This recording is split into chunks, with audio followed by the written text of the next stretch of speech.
Língua Portuguesa, Avaliação 1, capítulos 1 e 2. As variedades da língua. Em nossa sociedade, há falares mais prestigiados e menos prestigiados. Damos o nome de norma urbana de prestígio aos falares urbanos que, em uma comunidade linguística, desfrutam de maior prestígio político, social e cultural. O emprego da língua por falantes cultos da área urbana costuma ser prestigiado socialmente, tanto na fala quanto na escrita.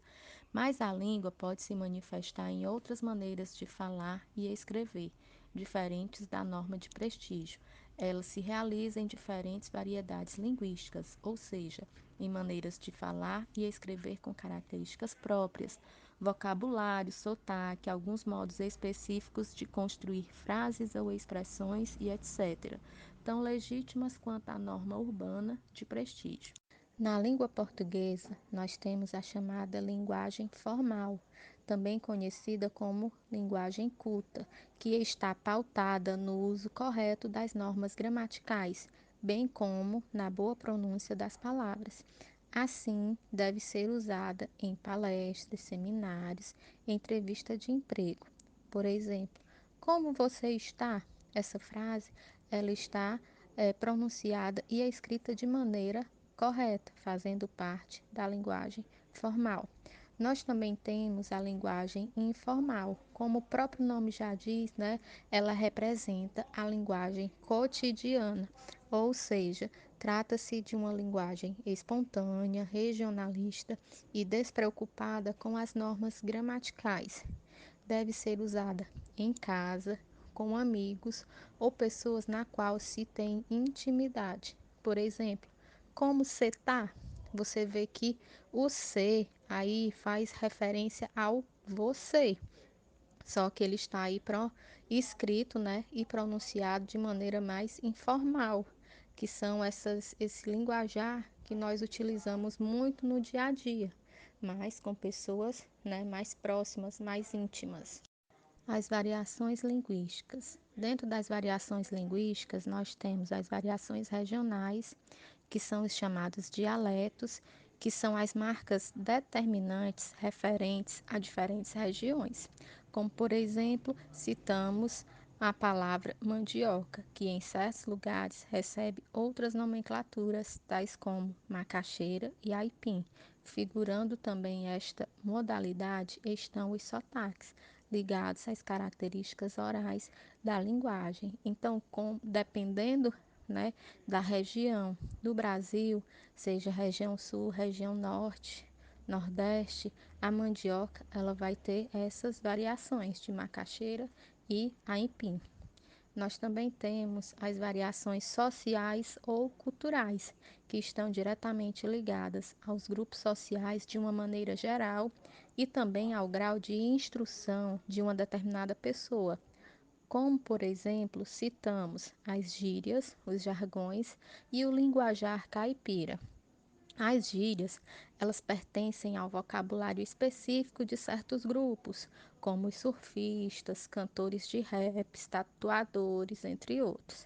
Já os jargões estão relacionados ao profissionalismo, caracterizando um linguajar técnico, representando a classe. Podemos citar os médicos, advogados, profissionais da área de informática, dentre outros. Substantivo é a classe gramatical de palavras variáveis, as quais denominam os seres. Além de objetos, pessoas e fenômenos, os substantivos também nomeiam lugares, sentimentos, estados, qualidades, ações.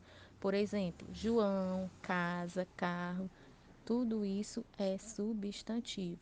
Já o adjetivo é a palavra que expressa uma qualidade ou característica do ser e se encaixa diretamente ao lado do substantivo. Por exemplo, Maria é bonita. Bonita é a qualidade, é o adjetivo que está sendo dado a Maria. Gêneros textuais. O primeiro gênero textual aqui é a biografia, onde bios no idioma grego significa vida e graphe quer dizer escrita. Dessa maneira, biografia quer dizer escrita da vida. Já a autobiografia é quando uma pessoa narra a sua própria história de vida. Outro gênero textual é o poema, que é quando uma obra literária que pertence ao gênero da poesia e cuja apresentação pode surgir em forma de versos, estrofes ou prosa, com a finalidade de manifestar sentimento e emoção. E por fim, temos a fábula, que se trata de uma composição literária em prosa e, de maneira geral, bastante breve. Os personagens das fábulas são animais que se personificam, ou seja, adquirem características dos seres humanos. Toda fábula tem uma moral, ou seja, um ensinamento. O uso do X. Na escrita das palavras, emprega-se X depois do ditongo.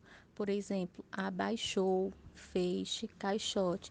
Vocês estão vendo que nessas palavras tem-se aí as vogais em destaque. Ou seja, o ditongo são essas vogais que estão em destaque e estão juntas. Já na escrita de palavras, emprega-se X depois de em.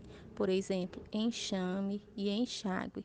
Nós temos uma exceção, que é o verbo encher, e as palavras derivadas dele, que não funcionam para a mesma regra. Por exemplo, encher, enchimento. Vejam que está escrito com CH. Então, essa palavra encher e seus derivados são as únicas nessa exceção dessa regra. Aí temos o exemplo aí de palavras que são escritas com X, onde o X vem depois do enxame, enxaguar e enxaqueca. Tempos verbais são as variações do tempo que indicam em qual momento o fato expresso por ele está ocorrendo. De forma básica, temos os seguintes tempos verbais: o passado, o presente e o futuro.